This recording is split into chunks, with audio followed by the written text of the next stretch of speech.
ఇక్కడతో ఇది ఆగే అవకాశం ఉందా, లేకపోతే ఇక ఈ ప్రతిఘటన పవన్ కళ్యాణ్ గారు తెలంగాణలో ఎంటర్ అవ్వాలని అనుకుంటున్నారు, సో వాళ్ళు ఎంటర్ కానివ్వమని అంటున్నారు, ఇది ఇక్కడ తాగుద్దా, రోజు ఇదే మళ్ళీ ఇలానే కొనసాగుతూ ఉంటుందా, ఏం జరిగే అవకాశం ఉందంటారు? ఖచ్చితంగా ఎంటర్ అవుతారు. సరే, ఎంటర్ కాకుండా అడ్డుకునేటువంటి రైట్ ఎవరికి లేదు. డెమోక్రసీలో ఎవరు ఎక్కడైనా రాజకీయం చేసుకోవచ్చు. భారతదేశం లోపల భారతదేశ రాజ్యాంగం ప్రకారం రిజిస్టర్ అయినటువంటి రాజకీయ పార్టీలు.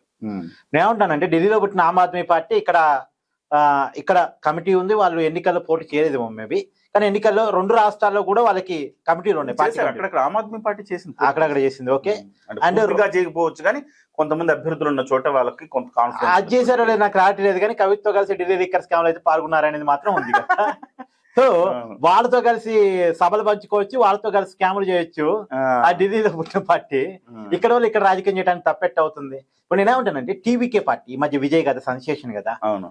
టీ అంటే తమిళ్, తమిళ్ అనే పేరుతో పుట్టిన పార్టీ ఇప్పుడు కేరళలో కమిటీ వేసుకున్నారు. వాళ్ళ పేరులోనే తమిళ్ ఉంది, వాళ్ళు కేరళలో కమిటీ వేసుకున్నారు. మరి ఎట్టేసుకున్నారు? కేరళ ఎలా విస్తరిస్తున్నారు? అదే డెమోక్రసీ సార్. అది అక్కడ ప్రజలు యాక్సెప్ట్ చేస్తారా చేయరా అది వేరే విషయం, కానీ పార్టీని విస్తరించుకునే హక్కు అందరికీ ఉంది. ఇప్పుడు జనసేన పార్టీ కూడా కేరళలో కమిటీ వేసుకోవాలనే ఆలోచన ఉన్నట్టుంది. కొంతమంది ఆల్రెడీ కర్ణాటకలో కొంతమంది జాయిన్ అయ్యారు. అంటే ఎవరికైనా హక్కు ఉంటుంది సార్. ఇప్పుడు టీఆర్ఎస్ కాస్త బీఆర్ఎస్ దేశవ్యాప్తంగా విస్తరించాలని కోరిక అనుకోలేదా?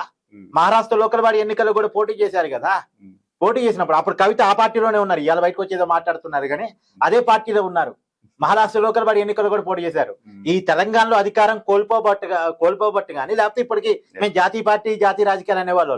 రైట్ సార్, థ్యాంక్ యూ కట్టా కార్తీక్ గారు. మొత్తం మీద అయితే ఇది ఖచ్చితంగా చరిత్ర సృష్టించబోతోందని కార్తీక్ అంటున్నారు. డెఫినెట్ గా రాబోయే రోజుల్లో ఇది పవన్ కళ్యాణ్కి మంచే చేస్తుంది, కాబట్టి పవన్ కళ్యాణ్ ఎంట్రీకి వీళ్ళందరూ కూడా కలిసి కృషి చేస్తున్నట్టుగానే ఉందని చెప్పేసి ఆయన అంటున్నారు. రేవంత్ రెడ్డి బిగ్గెస్ట్ మిస్టేక్ చేస్తున్నారు. సో అడ్డుకునే ఒక్కటే ఒక మాట సార్, ఆయన ఆహ్వానిస్తున్నట్టే అవుతుంది. ఒక్కటే ఒక మాట సార్, నిజానికి ఇవాళ పవన్ కళ్యాణ్ సభ పెట్టుకున్నాడు అనుకోండి, పర్మిషన్ ఇచ్చి అన్న పద్ధతిగా, ఇవాళ మీడియా మొత్తం ముందు రేవంత్ రెడ్డి సభ మీద ఉండేది, తర్వాత బీఆర్ఎస్ చేసే యాక్టివిటీ మీద ఉండేది, లాస్ట్ ప్రయారిటీలో పవన్ కళ్యాణ్ ఇచ్చేవాళ్ళు అంతే.